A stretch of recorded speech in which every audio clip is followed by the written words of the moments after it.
Espinosa, secretária executiva da Convenção das Quatro Nações Unidas sobre Alterações Climáticas, Sr. Filipe Brad, Lord Provost da cidade de Glasgow, minhas senhoras, meus senhores. A recuperação econômica pós-Covid-19 deve ser socialmente justa, ambientalmente sustentável, resiliente e neutra em termos de clima para atingir as metas ambiciosas de Acordo de Paris e sobre o novo regime climático da Agenda 2030 das Nações Unidas. Desde Paris, na COP21, em 2015, muitas coisas já mudaram, exigindo mais responsabilidades e compromissos sérios de todos e para juntos enfrentarmos e adaptar resilientemente a essa realidade climáticas, socioeconômicos, de uma reforma sustentável. Com os nossos desafios globais, a necessidade de aumentarmos as nossas ambições em termos de mitigação de gases com efeito de estufa e promover os dois dos outros pilares, nomeadamente e finanças de adaptação, se tornam ainda mais urgentes. E assim, os países desenvolvidos e as economias desenvolvidas devem liderar este processo, estabelecendo metas claras e ambiciosas para atingir emissões líquidas zero, ou seja, neutralidade carbônica até 2050. Minhas senhoras e meus senhores, gostaria de aproveitar esta importante ocasião em que mais uma vez nos reunimos para repensar o futuro do nosso planeta e da nossa própria existência e para enaltecer que o meu país, Guiné-Bissau, um país altamente ameaçado pela subida de nível do mar, erosão costeira, entre os outros riscos ligados a alterações climáticas e com inúmeras vulnerabilidades extremas por ser um país africano, um país menos avançado e um pequeno estado insular em desenvolvimento, é que participa apenas de forma insignificante nas emissões globais de gases com efeito de estufa. E na sua contribuição nacional, determinada e atualizada, está bem patente o seu compromisso com uma meta quantificada de redução de emissões que cobre os principais setores, ou seja, a agricultura, floresta, nos usos de solo, a fulo, energias e resíduos. E isso acresce uma outra meta ambiciosa de reduções nas emissões de gases com efeito de estufa, ou seja, de menos de 30% até 2030, comparação com o cenário de referência. Ainda nesta senda de combate a alterações climáticas, de a figura importante se referir em um objetivo incondicional com recursos próprios do país, visando a redução das emissões em menos de 10% até 2030, face ao cenário de referência. Minhas senhoras e meus senhores, a crise da pandemia de Covid-19 não deve inviabilizar a agenda do financiamento do clima e para a África. O Fundo Verde, confiável para a adaptação, e assim como a promoção desses três pilares, a ambição de adaptações e finanças se tornam ainda mais importante e é necessária uma resposta multilateral, mais gradual e em grande escala para enfrentar a crise climática, tendo o alinhamento do fluxo financeiro no centro das nossas atenções. Devemos chegar a um acordo sobre a aplicação do artigo 6º do Acordo de Paris e sobre uma arquitetura financeira de busca de financiamentos climáticos a longo prazo, sem esquecer de que para melhor implementação do mandato de COP para a agricultura deve-se relembrar da forte ligação da agricultura, finanças para a adaptação. E para tal, devemos sair de Glasgow comprometidos de manter contínuo o engajamento financeiro, principalmente por parte dos maiores emissores, para que cada um possa fazer a sua parte, a fim de garantirmos um planeta mais saudável para as gerações vindouras. E para terminar, reafirmo solenemente o engajamento da Guiné-Bissau no âmbito da Convenção de Quadro das Nações Unidas sobre alterações climáticas e na implementação dos objetivos fixados no Acordo de Paris sobre o novo regime climático, como passo essencial na luta contra as alterações climáticas, de aumentar ambições e ações progressivamente a nível nacional, subnacional e coletiva das futuras contribuições nacionais. Muito obrigado e bem-aja. Thank you, Your Excellency. It is my pleasure to welcome His Serene Highness Prince Albert II of Monaco. Your Excellency, you have the floor. Thank you very much. Merci beaucoup. Mesdames et Messieurs les chefs d'État et de gouvernement, Monsieur le Président de la COP26, Excellences, Mesdames et Messieurs, chers amis. Je suis heureux que cette conférence des partis puisse enfin se tenir après une année et demie d'inquiétude et de report, et que la question de la lutte contre les changements climatiques retrouve sa place dans l'agenda international, une place qui doit être centrale, car notre avenir en dépend. Je ne peux m'empêcher pourtant de ressentir une certaine forme de déception. Ayant le privilège d'être l'un des plus anciens participants à ces réunions et d'avoir par conséquent la mémoire de très nombreuses COP précédentes, je me souviens des constats que nous y avons partagés, des promesses que nous y avons faites et des espoirs que nous y avons soulevés. Or, je constate aujourd'hui que nous ne sommes pas à la hauteur de ces promesses et de ces espoirs. Nous ne sommes pas à la hauteur des engagements pris en 2015 à Paris lors de la COP 21. Nous ne sommes pas à la hauteur du défi climatique. Mais heureusement, il est encore temps d'agir. Il est encore temps de limiter le réchauffement planétaire à 1,5 degré Celsius, un seuil dont le GIEC nous a montré à quel point il constituait une limite. Pour cela, il nous faut un texte qui a déjà porté ses fruits. Avec 10% de notre parc automobile désormais électrique, l'électrification totale d'ici à la fin de l'année de notre système de collecte des déchets et de notre réseau des transports publics urbains d'ici 2025, avec l'installation de boucles thalassothermiques pour le chauffage urbain, en même temps que la suppression du fioul pour le chauffage domestique, avec l'amélioration de l'efficacité énergétique des bâtiments et le développement de l'énergie solaire, Monaco remplit sa part de ce combat commun.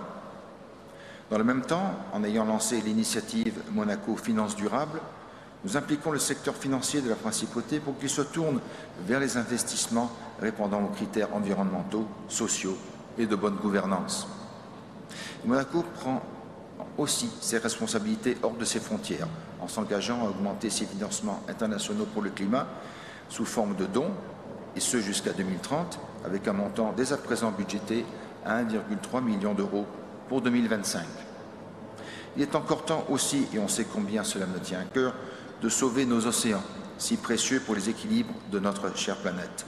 Par exemple, par le développement des aires marines protégées, pour qu'ils puissent continuer à jouer leur rôle essentiel d'atténuation des changements climatiques.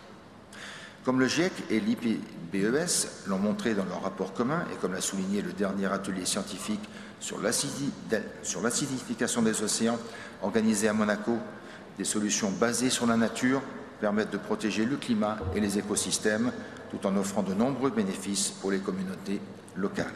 Les solutions existent donc, protectrices de la nature et porteuses de progrès pour les hommes.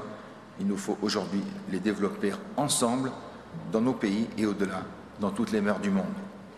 C'est ainsi, et seulement ainsi, que nous pourrons être fidèles aux engagements de l'accord de Paris et notre devoir vis-à-vis des générations futures, et surtout fidèles à nous-mêmes. C'est ici, à Glasgow, que doit se décider notre futur, un futur plus durable, plus équitable, sur une planète en bonne santé. The place is Glasgow, the time is now. Thank you very much. Merci beaucoup. Thank you, Your Highness.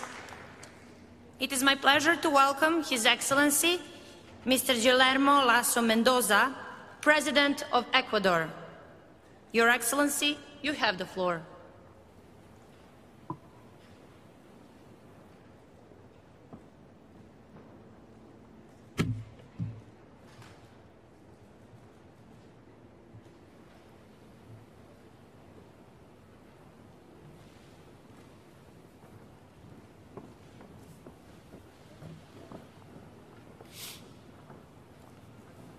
Señora Presidenta, Sus Altezas Reales, Excelencias, amigos todos. El planeta y su sistema climático están en crisis. Los efectos los vemos desde los polos hasta la Amazonía, con consecuencias directas en inseguridad alimentaria, pérdida de ingresos, enfermedades, escasez de agua, daños en infraestructura, desplazamientos forzados, pero sin duda con un impacto mayor en los más pobres y vulnerables, además de limitar el pleno ejercicio de los derechos humanos. Sin embargo, toda crisis ofrece también oportunidades, así que para aprovecharlas se requiere una acción global basada en un multilateralismo fuerte y renovado y una mayor cooperación y solidaridad internacional. Esto no solo es ético, sino que además es económicamente conveniente. Esta COP es quizás la última oportunidad para demostrar el compromiso y la corresponsabilidad común, pero diferenciada, de todos los estados y de toda la comunidad internacional. Tenemos problemas locales que requieren de compromisos globales. Señora Presidenta, Ecuador es uno de los 17 países megadiversos del planeta que en conjunto poseen más de las 2/3 partes de toda la biodiversidad del mundo. Y a pesar de ser responsable de apenas el 0,18% de las emisiones globales, hemos ido más allá y en apenas 5 meses de mi gobierno nos convertimos en el primer país de América Latina y el cuarto en el mundo que adopta la política pública transversal de la transición ecológica hacia una economía circular, resiliente y baja en emisiones. Es por eso que Ecuador tiene una clara meta de reducir el 22,5% de nuestras emisiones hasta el 2025. Nuestra política climática más ambiciosa es el proceso de construcción del Plan Nacional de Transición hacia la descarbonización de nuestra economía para 2050, con proyectos de inversión en movilidad eléctrica, energías renovables, agricultura, turismo y hábitats sostenibles y economía circular, lo cual requiere de un importante incremento de la cooperación y del financiamiento climático internacional y la participación del sector privado y todos los demás actores de la sociedad. Sin embargo, todos estos esfuerzos serán insuficientes si en esta COP no avanzamos en la determinación de un nuevo objetivo global de financiamiento climático, con un componente de subvenciones para adaptación y para enfrentar las pérdidas y daños derivados del cambio climático. Señora Presidenta, he reservado para el final un anuncio histórico para nuestro país y el mundo. Este anuncio tiene que ver con nuestras Islas Galápagos y sus aguas circundantes, joya de nuestra biodiversidad y verdadero laboratorio viviente que, a pesar de contar con un modelo de conservación y manejo sostenible, enfrenta serias amenazas por el calentamiento global, la basura plástica, entre otros desequilibrios que ponen en riesgo nuestra biodiversidad, seguridad alimentaria, desarrollo económico y social. Frente a ello, luego de un fluido proceso de diálogo llevado a cabo desde mi primer día de gobierno, hoy tengo el honor de informar que hemos alcanzado un consenso entre los sectores involucrados, como el pesquero, turístico, conservacionista, entre otros, para establecer una nueva reserva marina en las Islas Galápagos de 60.000 kilómetros cuadrados que se añaden a los 130.000 ya existentes en la reserva, lo cual no solo fortalecerá la protección de su biodiversidad, sino también nuestra lucha contra el cambio climático. Esta declaración histórica es un ejemplo innovador para el mundo sobre cómo implementar el Acuerdo de París en sinergia con otros compromisos, además de contribuir al cumplimiento de nuestra promesa de proteger al menos el 30% de los océanos para el 2030 y fortalecer el nuevo marco global sobre biodiversidad, la lucha contra la contaminación por plásticos, el crecimiento de la biomasa de especies dentro y fuera del área protegida y el incremento de la productividad de la actividad pesquera artesanal e industrial. Señora Presidenta, de lo que hagamos en esta conferencia depende el futuro de la humanidad. El Ecuador reconoce desde su Constitución los derechos de la naturaleza. Invito a todos los líderes mundiales a tener la decisión para pasar del discurso a la acción. Declaremos globalmente los derechos de la naturaleza, incluyéndolos en cada una de sus constituciones. Aprovechemos esta oportunidad única para apoyar la transición ecológica planetaria y caminemos juntos hacia una verdadera justicia climática y ambiental. Muchas gracias, señora Presidenta. Gracias a todos ustedes por la atención a nuestro anuncio. Thank you, Your Excellency.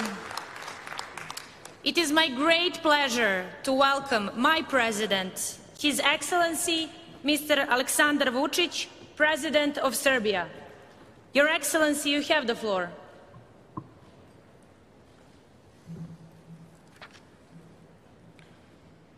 Your Excellencies, distinguished delegates, dear Sarah, at the very beginning, I feel obliged to thank Prime Minister Boris Johnson and Her Majesty's government for exceptional hospitality. I feel privileged to represent the Republic of Serbia at this important place and at the highest level World Forum in working on the most important topic of today, promoting climate awareness. We all agree that we must make investment into climate and environment. We all likewise agree that future generations must be educated in order not to repeat the mistakes we made by hurting the only planet that makes life possible. I'm very honored that the Republic of Serbia is co-chairing this year's conference as a non-EU representative of the Eastern Europe Group. In concrete terms, we see a special contribution of our expert team in finalizing negotiations on implementation of Article 6 of the Paris Agreement, which refers to establishment of global market and non-market mechanisms for reducing greenhouse gas emissions, as well as to remaining provisions referring to advanced transparency framework and common timeframes for nationally determined contributions, which are the key provisions of the agreement that have not yet been covered by the decision that is to be adopted by the conference, i.e. all member states. We therefore believe that this is an exceptional opportunity for Serbia to give its full contribution to finalization of negotiations, which we hope will secure full implementation of the Paris Agreement. As a result of strong economic development modeled for Serbia by 2050, The impact of implementation of climate measures to employment will be optimal through new jobs creation and creation of new industries which have not existed so far. €1 billion was raised at the first green bonds auction in Serbia, which clearly confirms trust of international investors to our green agenda, but also to economic and political stability of our country. Incomes from green bonds issuance will be used for financing renewables, energy efficiency, sustainable water management, prevention of pollution, and circular economy development and biodiversity preservation.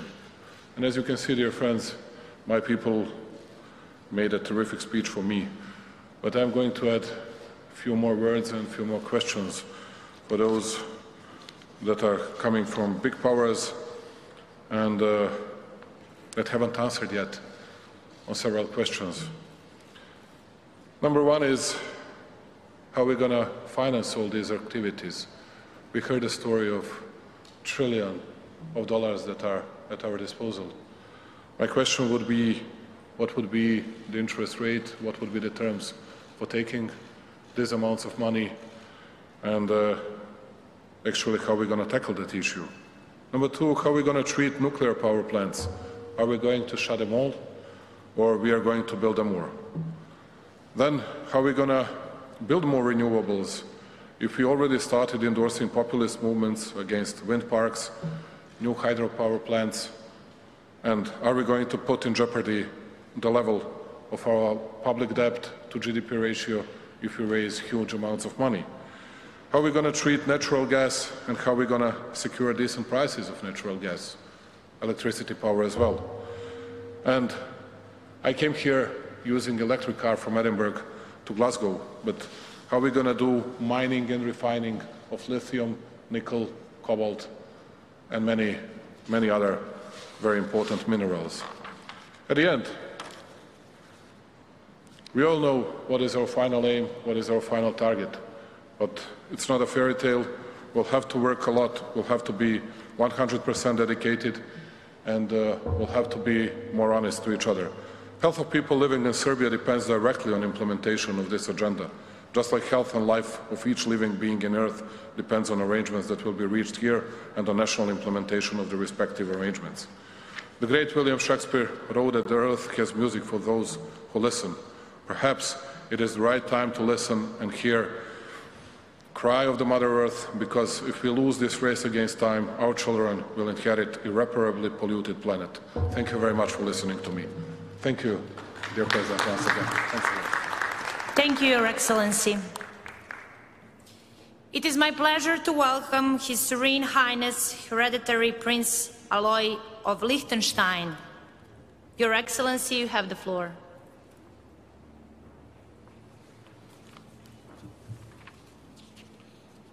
Dear Mrs. President,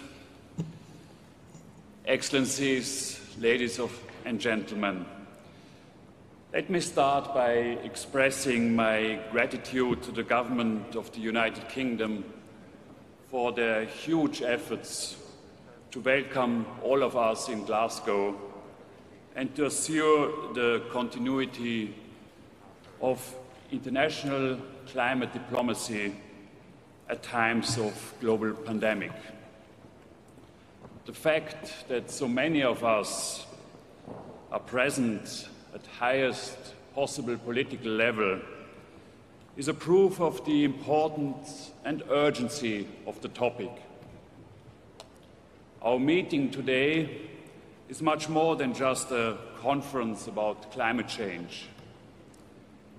It is a conference about the future of our planet, the future of our states and of mankind. It is our moral duty to ensure a livable planet and a healthy environment for future generations. Every state can and must contribute, and so does Liechtenstein. We recognize the urgent need to protect biodiversity and to take early action to reduce vulnerability to the massive effects of climate change. Liechtenstein therefore supports the Glasgow Leaders' Declaration on Forest and Land Use. Excellencies, ladies and gentlemen, some of us have argued that reducing greenhouse gas emissions while achieving economic and social well-being is incompatible. Liechtenstein can serve as an example to prove the opposite. Since 1990, our population has grown by more than 1/3, and our GDP has more than quadrupled. Nevertheless, Liechtenstein will achieve the Kyoto target 2020 and reduce its greenhouse gas emissions to the level well below those of 1990. Greenhouse gas emissions per capita are among the lowest in Europe, despite the fact that Liechtenstein is one of the most industrialized countries in the world. It is therefore possible to decouple economic growth from greenhouse gas emissions. Excellencies, ladies and gentlemen, to make this happen, consistent investment in innovative technologies, to boost renewable energies and to increase energy efficiency is essential. However, we need to go beyond those achievements. Liechtenstein is committed to achieve net zero emissions by 2050 and supports the developing countries in their effort to improve mitigation actions and adaptation to climate change. Supporting the Green Climate Fund is a key element of our financial engagement. And the government is committed to further increase climate finance for next year with a focus on the humanitarian sector. In that sense, I urge all states to increase our ambitions and follow through with implementation. I thank you. Thank you, Your Highness. It is my pleasure to welcome His Excellency Mr. Sadir Zaparov, President of Kyrgyzstan. Your Excellency, you have the floor.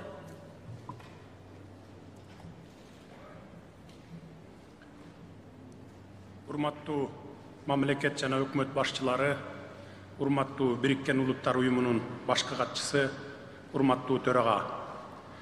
Сөзүмдүн башында учурдагы пандемиялык кыйын кырдаалда конференция өткөрүп жаткандыгы үчүн Улуу Британия менен Италия өкмөттөрүнө ыраазычылык билдиремин. Бүгүн бүткүл дүйнө жүзү сыяктуу эле Кыргызстан Глазго саммитинин чечимдерин күтүп жатабыз.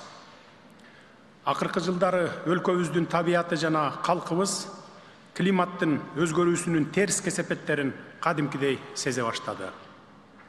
Ошондуктан Кыргызстан Париж келишиминин духун жана максаттарын актай тургандыгын билдирип кетемин. Аны ишке ашыруудагы татаал кыйынчылыктарга карабай, биз позитивдүү маанайдабыз. Климаттын өзгөрүүсүн басаңдатууга, глобалдык өнөктүккө, анын ичинде Кыргызстандын 2030 жылга чейинки улуттук аныкталган саясатынын алкагында жоопкерчиликтүү жана ар тараптуу катышууну улантабыз. Урматтуу делегация башчылары, Кыргызстан 2030 жылга парник газдарынын эмиссиясын 44%га кыскартуу максатын коюп жатабыз. Бүгүнкү күндө дүйнөлүк эмиссиянын түзүмүндө биздин өлкөнүн үлүшү анча чоң эмес. Болжол менен 0,3% түзөт. Ал эми эмиссиянын табияты өндүрүштүк эмес, адамдардын жашоосуна байланышкан. Башкача айтканда, антропогендик мүнөзгө ээ. Биздин эсептөөлөргө караганда, климаттын өзгөрүүсүнүн токтотууга багытталган орто мөөнөттүү шашылыш чараларды ишке ашыруу үчүн 7 миллиард ақш долларын талап кылат. 2050 жылга чейин Кыргызстан өнүгүүнүн жашыл платформасында көмүртексиз жетишүүгө аракет кылабыз. Биз табиятка зыян келтирбестен, өнөр жай тармагын жана турак жай коммуналдык секторун көмүртектик энергия булактарынан биринчи кезекте көмүр жана мазутту колдонуудан арылтып, аны электр энергиясына толук өткөрүү үчүн кичи жана орто гидроэлектр станцияларын куруу боюнча долбоорлорду ишке ашырууну баштадык. Бүгүнкү күндө 10 чукул кичи жана орто гидроэлектр станциялары курулуп жатат. Айрымдары жакында эле ишке берилди, жарым жартылайы келе жаткан жылдын акырына барып ишке киргизилет. Париж келишиминин духуна ылайык, мен өнүккөн өлкөлөрдүн инвесторлорун гидроэнергетикалык тармакта, анын ичинде мамлекеттик жеке өнөктөштүк принциптеринин негизинде өз ара пайдалуу кызматташууга чакырамын. Прогрессивдүү технологиялар, инновациялар жана ноу-хау болбосо, Кыргызстан үчүн пландаштырылган мөөнөттө жашыл экономикалык өсүшкө жана көмүртексиз жашоого жетүү кыйын болот. Буга байланыштуу бардык кызыктар тараптарды биринчи кезекте эл аралык көп тараптуу банктарды, климаттык фонддорду жана корпорацияларды биз менен тыгыз иштешүүгө чакырамын. Урматтуу айымдар жана мырзалар, Кыргызстан үчүн кылымдардан бери келе жаткан мөңгүлөрдү, суу ресурстарын жана улуу тоолорду климаттын өзгөрүүсүнөн гана эмес, экономикалык абийирсиз ишмердүүлүктөн сактап калуу өтө маанилүү. Тилекке каршы Кыргызстанда мындай прецеденттер бар. Ошондуктан мен дүйнөлүк коомчулукту мындай бизнес практикасына биргелешип каршы турууга чакырамын. Ыңгайлашуу программалары жана долбоорлору айыл чарба, суу ресурстары, энергетика, өнөр жай, өзгөчө кырдаалдар, калктын саламаттыгы, токойлор жана биотүрдүүлүк сыяктуу аялуу секторлордо ишке ашырылат. Биздин өлкөнүн 94% тоолор экенин эске алсак, алдыдагы иштердин масштабы биздин өлкөдө эбегейсиз зор. Аларды ишке ашыруу үчүн дээрлик 3 миллиард АКШ долларын талап кылат. Саммиттин урматтуу катышуучулары, климаттын өзгөрүүсүнүн терс таасирине байланыштуу мен айткан көйгөйлөр көп жагынан тоолуу өлкөлөргө мүнөздүү. Аларды чечүү үчүн өкмөттөргө, анын ичинде Кыргызстандын өкмөтүнө тышкы жардамдар зарыл. Буга байланыштуу биз Глазгонун чечимдерине муктаж, өнүгүп келе жаткан тоолуу өлкөлөр үчүн өзүнчө максаттуу каржылоону сунуштайбыз. Атап айтканда, биз мөңгүлөрдү, токойлорду жана биологиялык көптүрдүүлүктү сактоого, табигый кырсыктарга даярдыкты жакшыртууга, тоолуу айылдарга да жашаган жамааттарга, айрыкча аялдарга жана балдарга социалдык экономикалык колдоо көрсөтүүгө басым жасоо менен климаттын өзгөрүшүнө ыңгайлаштыруу боюнча максаттуу программаларды ишке ашыруу үчүн Бириккен Улуттар уюмунун калкасында атайын фонд түзүүнү сунуштайбыз. Узак жана кооз сүйлөгөндөрдүн доору өттү, максаттуу, ырааттуу жана натыйжалуу аракет кылууга убакыт келди. Сөзүмдүн соңунда биргелешкен аракеттер аркылуу гана көйгөйлөрүбүздү чече аларыбызды баса белгилегим келет. Көңүл бурганыңыздар үчүн рахмат.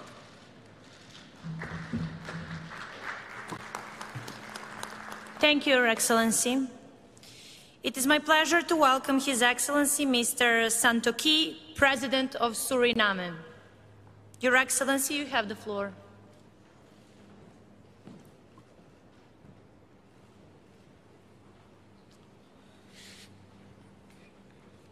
Thank you, Madam Chair. Leaders of the world, good morning. We have gathered again to demonstrate that collectively we can achieve and set out a path towards sustainable development. In doing so, we must be realistic, forward-looking, and balanced in our intentions. We must be realistic because by signing the Paris Agreement in 2015, almost the entire world agreed to keep the expected rise in temperature well below 2 centigrade and preferably below 1.5 centigrade. I cannot express my profound disappointment that neither the financial support nor the mitigation measures and the reduction of emissions promised in 2015 have been realized. Countries with low-lying coastal areas like Suriname and the small island developing states are amongst the most vulnerable countries, yet these countries receive no more than 2% of global climate finance between 2016 and 2018. The compassion demonstrated in 2015 seems to be lost, and these countries are in no way responsible for the devastating triggers of climate change, are facing mounting fiscal and debt problems caused by inter alia climate loss and damage. These countries are also facing the financial and social impact of the enduring COVID-19 pandemic. We have to look forward because the future is now. We have no choice than to act now in a cooperative and collective manner. Only by working together will be able to face the challenges of climate change. The people and the private sector have embraced the objectives of climate mitigation and adaptation policies. There is widespread support for the transition towards a green economy. Let us agree on the mechanisms that will support countries, especially the small island developing states and the country with low-lying coastal areas like Suriname in making this transition. We must be innovative in our thinking. Our dreams of carbon emission reduction will not just happen because we want it. We will need to continue investing in developing carbon reduction, end-user products, and more cost-effective carbon removal technologies. We must have also a balanced approach because we must recognize the different levels of development in a historical perspective. We see double standards creeping in our thinking, whereby those who have already benefited from carbon-driven economies would like to prevent emerging economies to lay similar foundation for the political stability, social development, and economic prosperity. We also must realize that all the good intentions will mean less or nothing if not underpinned by new concessional financing. Existing financial instruments must be reviewed regarding their efficiency and effectiveness. Suriname is a carbon-negative nation during difficult times, and many temptations so far has managed to retain 93% of its forest cover, its wide range of ecosystems, and its rich biodiversity. And we remain committed to maintain this commitment, as we have demonstrated by endorsing the Glasgow Declaration on Forests and Land Use. We see our commitment as a moral, developmental, and environmental investment for which appropriate compensation means and mechanisms need to be created to support sustainable transition in a green economy based on renewable energy sources. Our ambitious NDCs identify 4 sectors that generate 70% of Suriname's emissions, while at the same time they generate most income for the people of our country. Madam Chair, Suriname, being one of the few carbon-negative countries in the world, has taken bold steps to identify mitigation and adaptation measures to build resilience to counteract this effect of climate change and to reduce emissions while continuing to conserve our biodiversity and strengthening sustainable forest management.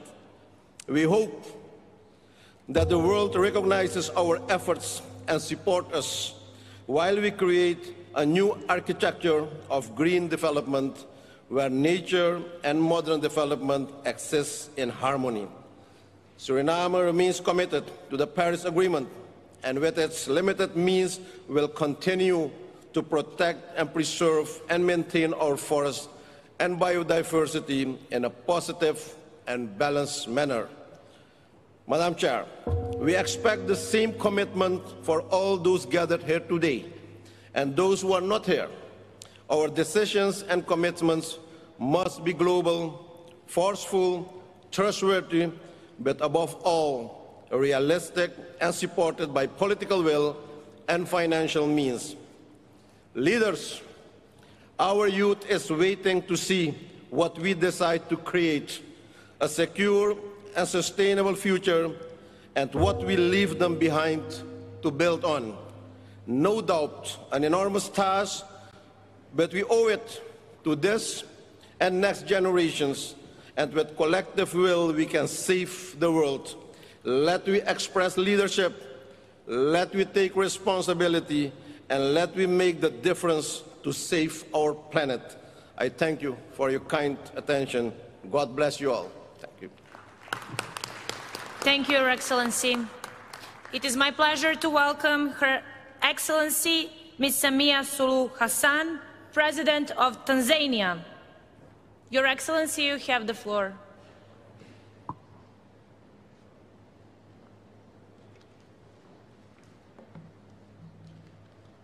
Your Excellency, President of COP26, it is with great pleasure and honor I take this podium to address the scourge of our time, the climate change.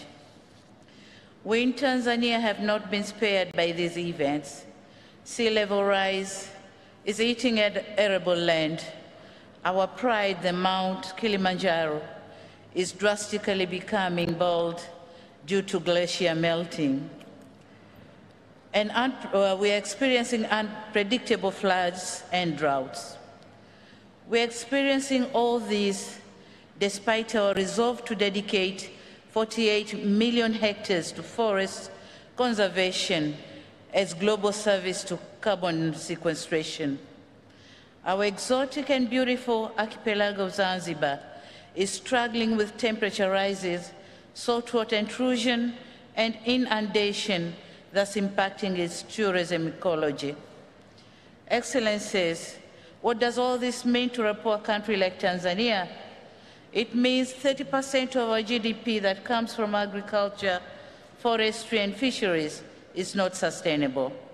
Sadly, the big resolve and robust steps to combat causes and effects of climate change are still low-paced. The Paris goal of achieving 1.5 degrees Celsius is yet to be made, while more commitment are required. We in Tanzania are determined to take swift actions, as our inaction means risking our development agenda and prosperity. We have in place the National Climate Change Response Strategy and the National Determined Contributions aimed at reducing greenhouse gases emission economy-wide between 30 and 35 by 2030. On mitigation front, through hydro, geothermal, and solar, we have managed to increase power generation and thus increasing access rate from 43% in 2017 to almost 70% in 2020. Our reforestation rate increased from 25 to 27 in 2020, with every year planting on average of 276 million trees. Excellencies, if we developing countries have shown such leadership, why large emitting countries lagging behind? The IPCC AR6 has clearly explained the scope and magnitude of the climate change impacts.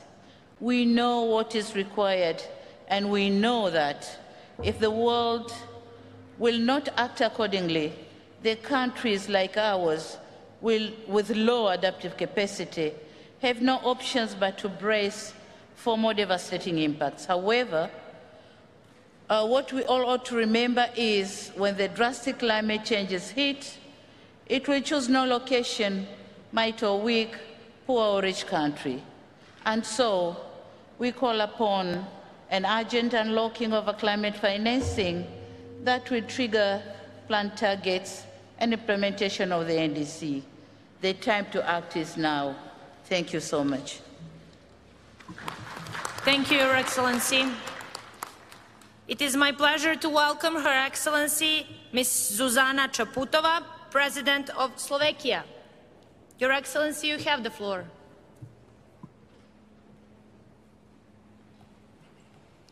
Excellencies, ladies and gentlemen, COP has met several times since we agreed in Paris to reach net zero by mid-century.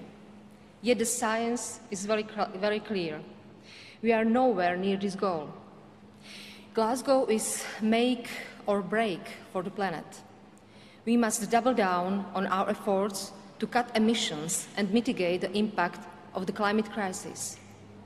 If we fail, the only thing to discuss at the future COPs will be the irreversible devastation of our planet and its habitats. This scenario is just about avoidable, but so far we seem to be failing to prevent it. The young generation understand this.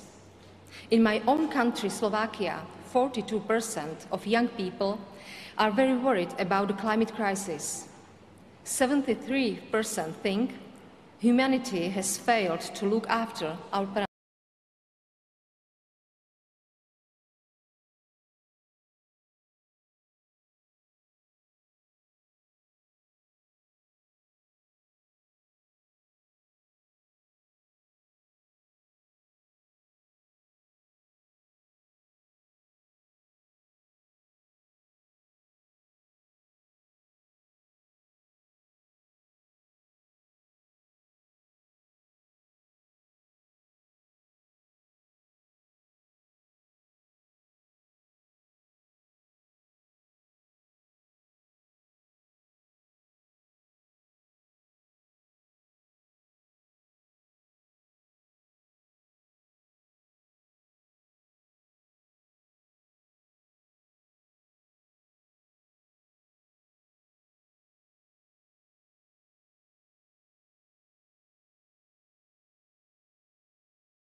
The Atriums ni hoteli yenye mandhari tulivu na viwango vya hali ya juu, huku huduma bora zikitolewa na wahudumu waliobobea kwenye fani hii. Kwa huduma kama vile malazi, chakula, vile tuna garden kwa ajili ya maharusi, birthday party, hata mikutano, bila kusahau swimming pool kwa wale wanaopenda kuogelea. Kwa mawasiliano zaidi unaweza kutupigia simu nambari 0655 026 463 au 0763 812626.